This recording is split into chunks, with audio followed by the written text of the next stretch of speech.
Dans la première lettre de Pierre au chapitre 2, Bien-aimés, approchez-vous du Seigneur Jésus. Il est la pierre vivante, rejetée par les hommes, mais choisie et précieuse devant Dieu. Vous aussi, comme pierre vivante, entrez dans la construction de la demeure spirituelle pour devenir le sacerdoce saint et présenter des sacrifices spirituels agréables à Dieu par Jésus-Christ. En effet, il y a ceci dans l'Écriture: je vais poser en Sion une pierre angulaire, une pierre choisie, précieuse. Celui qui met en elle sa foi ne saurait connaître la honte.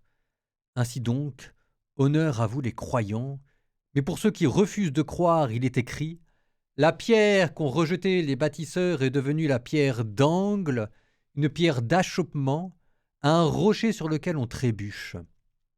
Ils achoppent, ceux qui refusent donc d'obéir à la parole, et c'est bien ce qui devait leur arriver.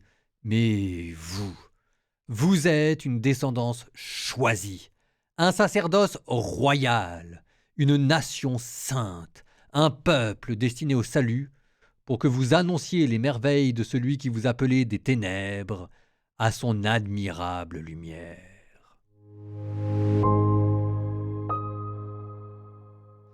Nous sommes dans la première lettre de Pierre, une lettre assez tardive, on ne sait pas très bien si c'est Pierre qui l'a écrite ou pas, n'empêche qu'elle se revendique de l'autorité du premier pape, et la tradition a dit, ok. Le passage que vous venez d'entendre est extrêmement connu, parce qu'on parle du sacerdoce commun. Alors dit comme ça vous dit rien peut-être, mais quand on dit par exemple que tous les chrétiens sont des prêtres, ça vient exactement du passage que vous venez d'entendre. Pour bien que tout le monde comprenne, vous avez, structure du texte, le mouvement qu'on a parcouru. Ça commencé verset 4-5, on commence par poser le fondement. Le fondement, c'est le Christ qui est comparé à une pierre vivante. Du coup, les croyants deviennent eux aussi des pierres vivantes intégrées à son édifice. Quand on vous dit par exemple que les chrétiens sont les pierres vivantes sur lesquelles l'Église est construite, ça vient de ce texte-là qu'on vient de l'entendre. Bon, ça c'est la première étape, la fondation christologique, la pierre vivante et nous avec lui. Ensuite, verset 6-7, on avait le double effet de cette pierre. Si on a posé comme fondation le Christ que l'on a comparé à une pierre, ça veut dire qu'il y en a qui vont l'accepter, il y en a qui vont le refuser, et la pierre va devenir une pierre d'honneur et de salut pour ceux qui croient, elle va leur donner la foi. Alors là, on parle plutôt de pierre angulaire, pour montrer la dignité de cette pierre, et la dignité qu'elle vous confère. Mais deuxième effet, il y a aussi ceux qui vont la refuser, cette fois on ne parle pas de pierre angulaire, on parle plutôt de pierre d'achoppement.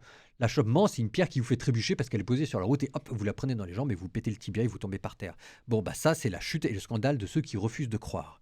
Ça, c'était le milieu du texte. Et ensuite, on arrivait à la fin, la nouvelle identité du peuple. C'était le verset 9. Et alors là, on vous donnait les 4 titres. Les 4 titres: race élue, sacerdoce royal, nation sainte, peuple choisi, peuple acquis. C'est un transfert qui est énorme parce qu'en fait, c'était des titres qui jusqu'à présent caractérisaient Israël. Et donc l'Église ici devient le nouvel Israël, non par substitution politique, c'est pas un clou qui chasse l'autre, mais c'est que l'Église devient un nouvel Israël parce qu'elle participe au Christ, qu'elle vient d'être greffée sur le Christ. Bon, avec ça, vous avez tout ce qu'il faut pour que vous puissiez relire à bon droit ce texte-là et pouvoir le méditer.